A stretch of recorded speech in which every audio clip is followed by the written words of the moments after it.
चलिए, सबसे पहले आप सभी को बहुत बहुत धन्यवाद कि आप लोग इतनी सुबह में आए हैं। एक गरीब पिछड़ा का बेटा को आवाज़ को पूरे दुनिया तक सुनाने के लिए, इसलिए विशेष तौर पे आपको धन्यवाद देता हूँ मैं।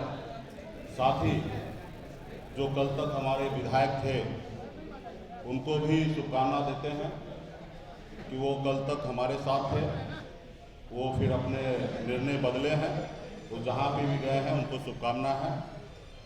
उसके साथ साथ भारतीय जनता पार्टी को भी शुभकामना देते हैं कि 74 विधायक बनाने में सनत मोल्ला का योगदान था और हम लोगों ने मिलकर उनको 74 विधायक बनाए और उसके बावजूद भी बिहार में 2 नंबर की पार्टी बनी और उसके बाद हमारे 3 विधायक मिलाने के बाद वो अभी 77 हो गए और बिहार का 1 नंबर का पार्टी हो गए, बड़ी पार्टी बन गए। जो पार्टी देश का, दुनिया का सबसे बड़ा पार्टी, वो पार्टी कहीं ना कहीं एक अति पिछड़ा का बेटा, मल्ला का बेटा के सहयोग से 74 पहुँचे और 74 से 77 पहुँचे।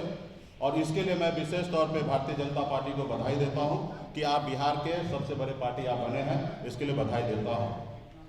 और विशेष तौर पे बिहार में भारतीय जनता पार्टी के प्रदेश अध्यक्ष संजय जायसवाल जी को भी बधाई देता हूं कि आपने बहुत ही अच्छा काम किया है। लेकिन मैंने कल उनका प्रेस कॉन्फ्रेंस सुना,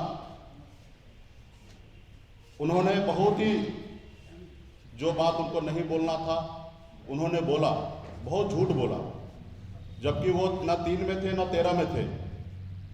जब मेरी क्या डील हुआ, ये डील सिर्फ 2 लोगों को पता है, एक सनत मोल्ला को पता है और एक देश के गृह मंत्री श्री अमित शाह जी को भी पता है कि बंद कमरे में क्या डील हुआ। यहाँ तक कमरे के बाहर भी रहने का सौभाग्य संजय जायसवाल जी को प्राप्त नहीं हुआ था कि वो कमरे के बाहर भी खड़ा होकर कान लगा के सुने, और बिहार में किसी भी नेता को ये सौभाग्य प्राप्त नहीं हुआ। हाँ, कुछ जानकारी नित्यानंद राय जी को या हमारे मंगल पांडे जी को थे कि किस तरीके से दिल्ली में क्या बात हो रहा है, ये जानकारी उनको थे। तो इसलिए वो क्या डील हुआ, इतना झूठ फैलाने का आवश्यकता उनको नहीं था।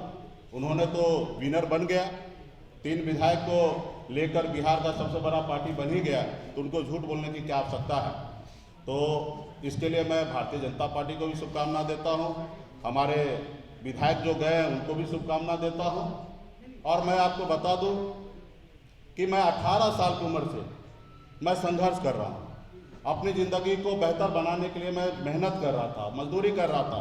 एक दिन में 30 रुपये मैं कमाता था, महीने का 900 रुपये महीने का मैं कमाता था।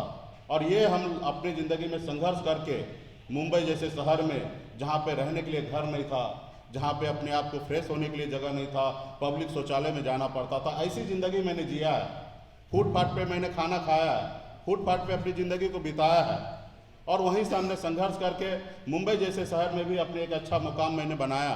और उसके बाद बिहार में मैं आया, अपने लोगों का हक अधिकार के लिए मैंने देखा कि हज़ारों समस्या है, जहाँ हज़ारों समस्या, वहीं पे मेरा भी जन्म हुआ था। लेकिन मैंने सोचा कि हमारे अपने लोगों के लिए बेहतर कुछ करें और मैंने मुंबई के ऐशोआराम की ज़िंदगी को छोड़कर बिहार में आया। आपने देखा कि कितना मैंने संघर्ष किया, कितनी मैंने लड़ाई लड़ा, लाठी डंडा खाया, 7 दिन तक अनशन पे बैठा। जितना मुझे मेहनत करना था मैंने किया और मेहनत करने के बाद 2020 में अच्छी तरीके से एक मुकाम मिला।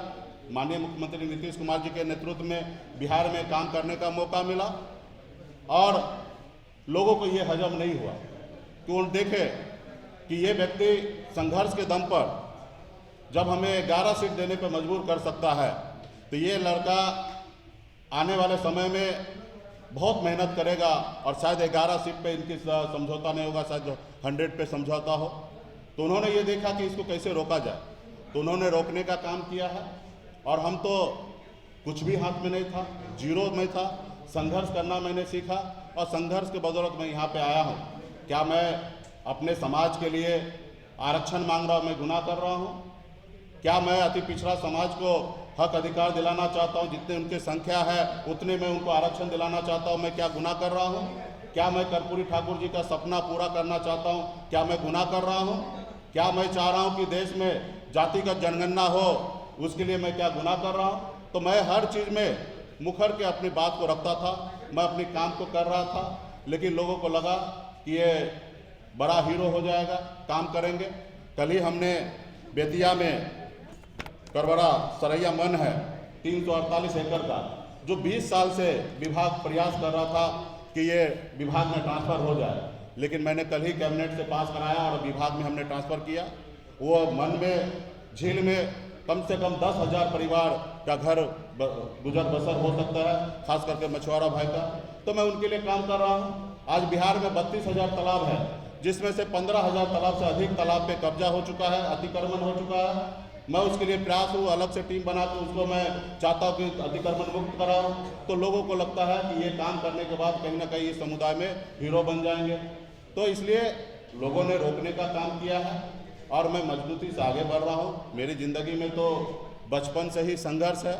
जो आज हुआ है, ऐसी बात नहीं था कि मुझे अंदाज़ा नहीं था, मुझे सब पता था कि मैं जो लड़ाई लड़ रहा हूँ उसमें कुछ भी हो सकता है।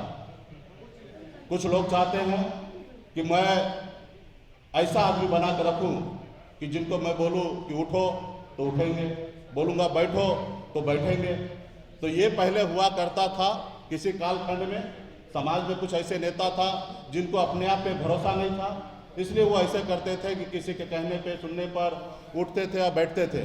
लेकिन आज मुझे भरोसा है कि बिहार ही नहीं, देश में लाखों करोड़ों निषाद का बेटा, पिछड़ा का बेटा, दलित का बेटा आज सन ऑफ मल्ला को जानने लगा। अब मैं भी इसलिए मैं कहता हूँ गर्व से कि मैं सन ऑफ मल्ला हूँ, पूरे देश में निषाद का बेटा हूँ, उनके हक अधिकार के लिए लड़ाई लड़ता रहूँगा। आखिरी सांस तक मैं अपने लोगों के लिए लड़ाई लड़ते रहूँगा। आप सबको पता है कि अगर मैं उनकी बात मान लेता तो शायद ये नहीं होता। आज हमने बोचहा में चुनाव लड़ने का निर्णय लिया। आप सबको पता है कि गठबंधन में वो सीट हमारा था। जब सीट अगर हमारे स्वर्गीय विधायक जी का निधन हुआ तो निश्चित तौर पर वो सीट खाली हुआ और उस पर पहला अधिकार वीआईपी का होना था, लेकिन उन्होंने नहीं किया।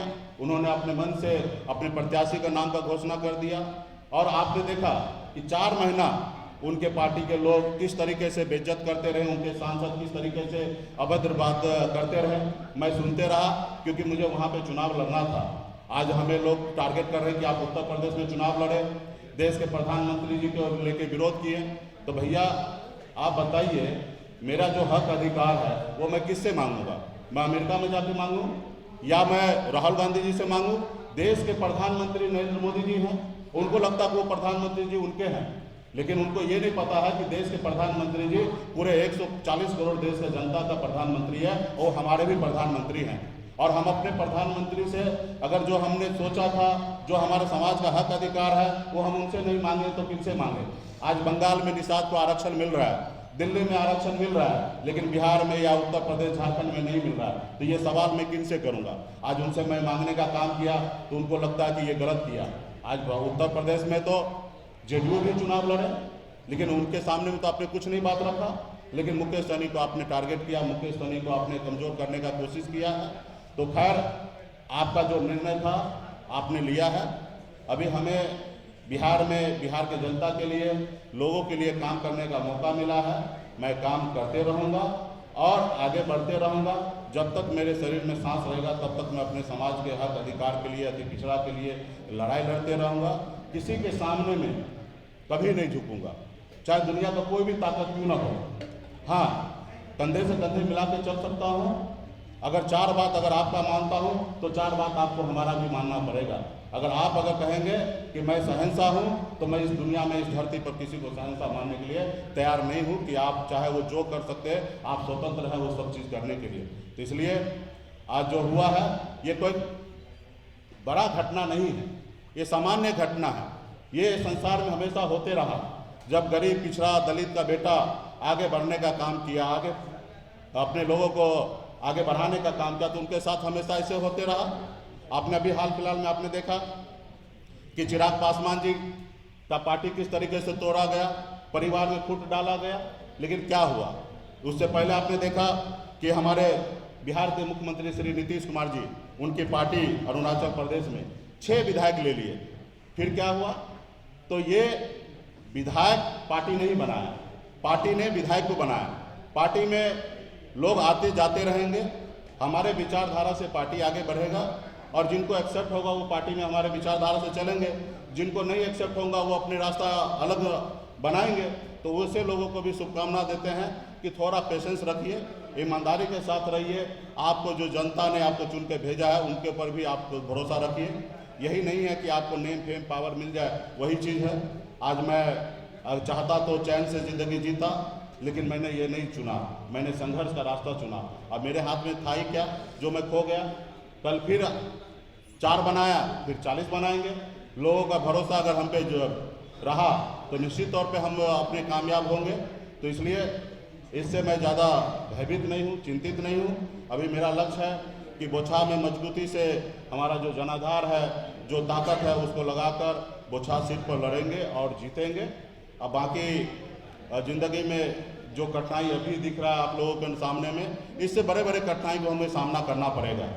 आज देखिए लालू जी ने इतना अच्छा काम करने के बाद भी आज जेल में है।